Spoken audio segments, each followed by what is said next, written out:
Understand that a female could go on a date. I promise you, she could probably go on a date every day of the year and not have to pay for a single meal. Ever. But a man could never do that. That is impossible. It's impossible. And that's why we can't belong to the streets. Woke up and then wanted to fuck me, and he started eating me out and told me how good my pussy tastes, and he's eating my ex's cum out of me, and I never told him. I don't get why she laughed. And has a fantastic life. She does not need to go on holidays to fucking Mykonos and be a hoe on some random table. Some random table because her friend met some dude on fucking. Okay guys, so today's episode will be on hoes. Why men can't be hoes and why women like that are an example why women are the gatekeepers and why women are secretly the ones that are the fucking hoes. These bitches are... Gotcha. Gotcha. Okay guys, I'm not gonna lie, that was all clickbait, all acting. I'm gotta keep it real. Don't judge me, let me explain. That's not what today's discussion is actually going to be about. What today's discussion is actually going to be about is why the term hoe, even in its urban usage, is unfair, even on men. Why we may actually all be being pimped out by society, and also, if we use the term hoe on women, are we re-victimizing a lot of them? So I thought I'd start this episode off in the most appropriate place, in a place where we discuss the most famous of all hoes, Kim Kardashian. Kim, you look like such a lady today. Really? I was trying to be a whore. I am playing. We're actually going to discuss a famous hotel. I don't know why that doesn't roll off the tongue.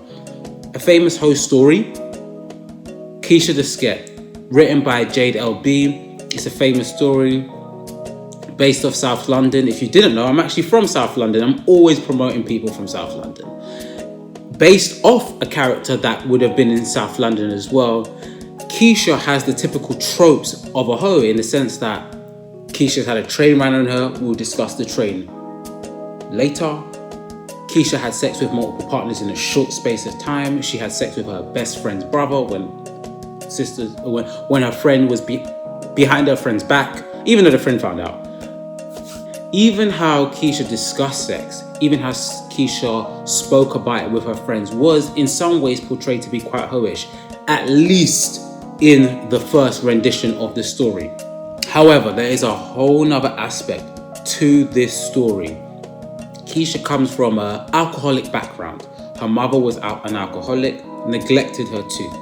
Keisha was someone who was hypersexualized at a very young age. Like I said in previous videos, go check them out. The adultification of young black women, specifically, sometimes it does fall into other categories. Also, Keisha's train, which she was ridiculed for and was called a hoe for, she was actually raped. Keisha was raped twice in that story and was called a hoe. And the reason I think it's important because that story itself, maybe with its exaggeration, has a template for a lot of women that are called hoes, skets, harlots, all these names. When really the basis of these so-called hoish behaviors are linked to my favorite word, trauma. And in some ways, by ridiculing them, cussing them out, calling them these names, we are somewhat engaging in victim blaming, victim shaming, and in other ways, perpetrating them and imprinting the patriarchal standard of how women's bodies should behave. I am not sitting here saying that you should have sex with everyone. I'm not saying you should be a nun, but I'm saying how we discuss these women's bodies is in somewhat, and in some ways, not only a false ideal, which we all know, in some ways doesn't benefit anyone other than the idealistic man, I guess. I don't know. It doesn't benefit anyone, innit? Let's be real. You see, Jade herself even speaks about, the writer, that's Jade LB, she speaks about how we force these ideals and these narratives onto people and women especially. And Jade herself created the character of Keisha and ran from this character. She was uncomfortable with this overly sexualized character, this sexually liberal character, this hyper-sexualized character she created, and wanted to remove herself from it in fear of being seen as a hoe, because this is an ideal that women try to live up to, even though all of us know it's bullshit. Jade herself said this: aesthetically, I opted for modesty and made very literal, arbitrary rules for myself. No makeup, no nails, no extensions, no sex before marriage. I engaged in periods of not using swear words. I underwrote a very strict no bashment phase in all bids to separate myself from Keisha and attain the some achievable false ideal of being worthy and desirable. The result was to rob myself of two important things. One being authentic, and the other that I was the creator of KTS, Keisha the Sket. You see, the reason I bring that up and the reason I think it's so important to say is, you see this ideal that we have, what's a good girl, what's a bad girl, what's a hoe, what's not a hoe. It robbed Jade of the aspect and the truth that she created this amazing character. And it also creates false ideals, because one day one thing's seen as hoish, the next thing it's the norm and the beauty standard. It is so unfair on how we look at it. But I know what people are thinking. This guy's chatting and he's waffling. I'm going to bring up this point and I'm going to get onto that point in a second. However, you see how we look at some women's sexual escapades, how we view them. A lot of us, most of the time when we discuss them, we miss out a chunk of context, a chunk of understanding of what is really going on. I saw a funny video today on Twitter of this guy, like, it was a bit of a porno video. I think it was a leaked sex tape, but of this guy making love to a girl, making love to a woman, and the caption was, "She can't keep calling me." And if you see even a little bit of the video, you can tell there's a high level of intimacy, a high level of romance. And the reason I bring that up is to say, often how something is portrayed is void of the reality.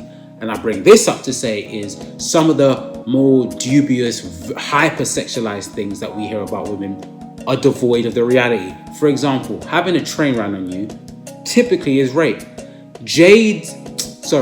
Keisha's own rape scene in the book of the gang rape of the train, which she was then ridiculed for.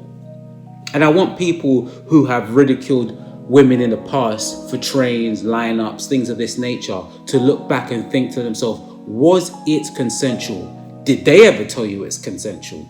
Jade said this in particular to the rape scene. There are two scenes in the story of Keisha where she is brutally raped and sexually assaulted. In one scene by a gang of boys and the other by a jealous lover. Despite the violence of the experience, in particular the gang assault rape, Keisha effectively goes back to some semblance of normalcy where she is engaging with all parts of her life as she had done prior to the assault. I was asked why I had written Keisha's back to normal so quickly, and I also was asked, why am I revisiting that part of the story 16 years later?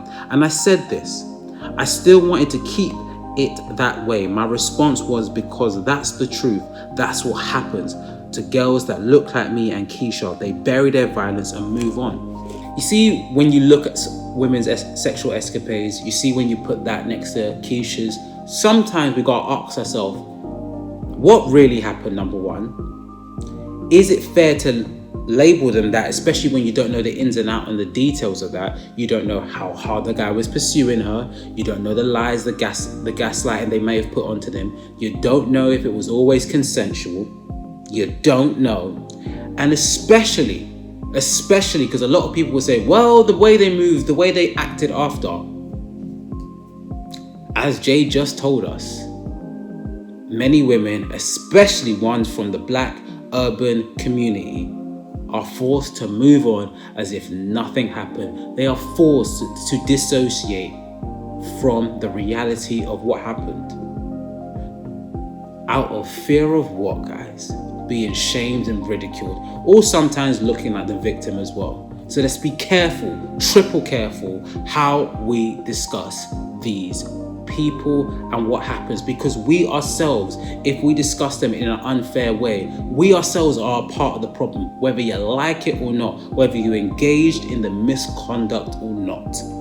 That's why I think we're getting pimped up by society the most. But like I said, people will probably think I'm chatting shit and waffling because me, myself, I've hoe shamed. I ain't gonna lie, especially back in the day.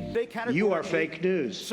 But when I was making this video, I spent a lot of time looking back at the women that I may have hoe shamed in the past, whether that be when I was in uni, college, secondary school, while I was first working. And a lot of these women themselves were victims of abuse, came from homes that they were neglected from. Some of them were just starving for validation, very naive, weren't taught the ways in which society really navigates, and were thrusted out there and were mistreated and taken advantage of. And in some ways, I know a lot of people may think, well, that's not as bad as the abuse that Keisha had, because Keisha's story is a somewhat exaggerated story. However, I think someone being taken advantage of, that is very unfair to label those people hoes and this and that. Maybe you can label them naive, stupid, and not for you, but I wouldn't label them hoes.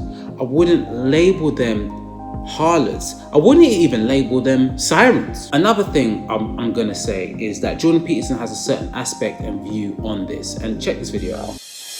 Women select men. That makes them nature, because nature is what selects. And so, you know, you can say, well, it's only symbolic that women are nature. It's like, no, it's not just symbolic. It's not just symbolic. You know, and the woman, in some sense, is the gatekeeper to is the gatekeeper to reproductive success. And you can't get more like nature than that. In fact, it's the very definition of nature.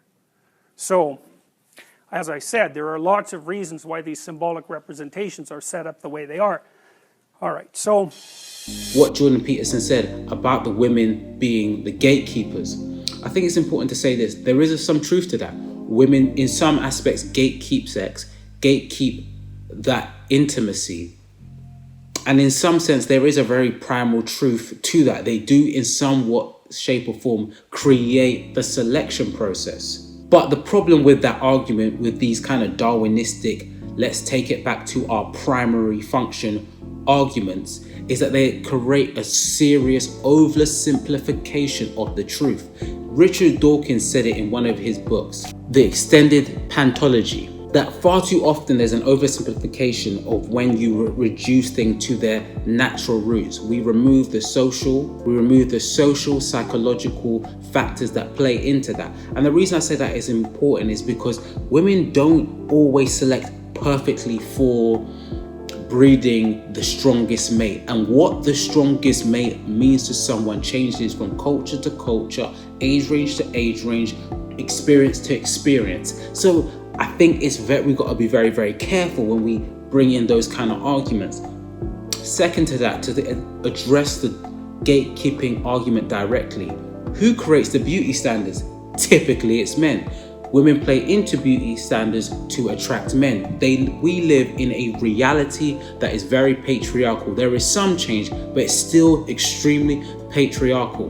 Now, when you look at society and its patriarchal makeup, women are doing things for the attention and approval of men. Yes, I get what he's saying, certain types of men. However, not every woman can get those certain types of men, so they drop the standard. The reason I bring that up to say is this. Even the study he said was quite anecdotal. What he said, I think, was reductionist, and I think it removes a lot of accountability for men in how they engage in sex and how they pursue it. These reductionist arguments about men are the predators, men are this, I think a lot of the time removes some accountability from the men. Not that it is devoid of any truth, that men are essentially the ones that go after sex more than the women, but it removes a lot of factors. And if you are going after sex and you're the predator and you go after anything, are you a predator or are you a scavenger? Ask yourself that question. And a scavenger is very different to a predator. So again, if you think all women are hoes and you sleep with hoes, are you a hoe? Are you a scavenger? Do you have standards? Are you a high value male? You see, when you flip the question back at it, it creates a lot of distortion to the argument, right? One big factor in this debate is that Men are becoming more lonely, men are having less sex than ever before, and a lot of it is linked to the internet, social isolation, post-COVID as well. Quite frankly, that is the crux of why it happens, and that creates awkwardness, creates a level of removal from the women where they feel like they can't engage. The dating apps are not helping, pornography is not helping, and I think those play into bigger factors than any other factor in terms of why that is happening. And I'll also say this, I think hoe shaming is as bad as broke shaming, so men, don't think I'm trying to attack you. However, back to my story of how I used to shame hoes. I don't know why, it's so funny to say, but like I said, a lot of them had trauma, had different issues that they had. Some of them were quite neurodiverse and it went under the radar, and they themselves didn't quite know how to engage in society. I knew that they needed male validation, but they didn't know how to go about it. Now, the reason I bring this up to say is, I think using the term hoe and shaming just actually reperpetrates and creates cycles of victim blaming, and also leads to the worst kind of stuff for us guys, where women feel the need to lie about body counts, lie about things that really happened in their life. And sometimes you may think, why do they do that? It's unnecessary.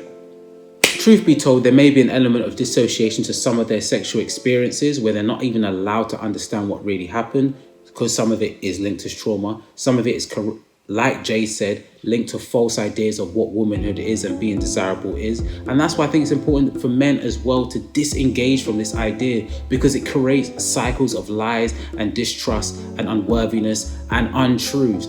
Men can be hoes, women can be hoes too. Let's not remove from that. And on top of that, a lot of it is linked to abuse. So much of it is linked to abuse, trauma, misunderstanding of the world. So careful, when you call a woman a hoe, you potentially, highly likely, may be reperpetrating and re-victimizing them through these words. However, I know you guys are gonna pick out some crazy video and say, is this not a hoe? Is this not a hoe? So let's look at the video again. Once my boyfriend was asleep, so I wanted to go fuck my ex real quick, so I drove down to the gas station, let him cream pie me, and then I came home to sneak into bed. My boyfriend woke up and then wanted to fuck me, and he started eating me out and told me how good my pussy tastes, and he's eating my ex's cum out of me, and I never told him. Yeah, you know what, guys? Some women are hoes, man. Fuck it. You know, I ain't defending that shit. Fuck that. Fuck that. I ain't defending that. Fuck that. Ladies and gentlemen, we got him.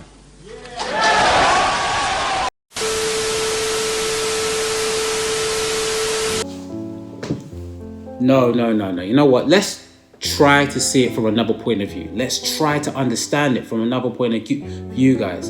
I'm sure this is linked to some deep trauma. I'm sure there's more to it.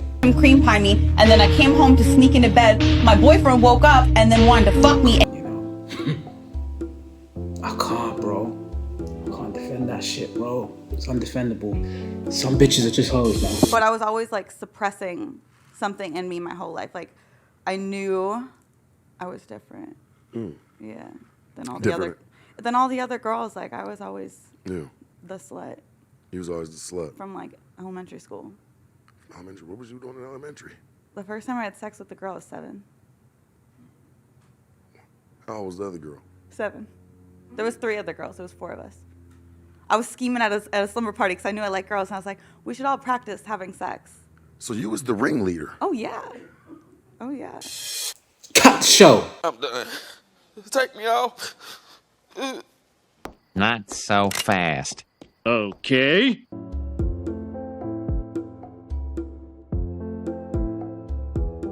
Oh, for sure. Like, you know? Yeah. So my mom left when I was 6, and she was like,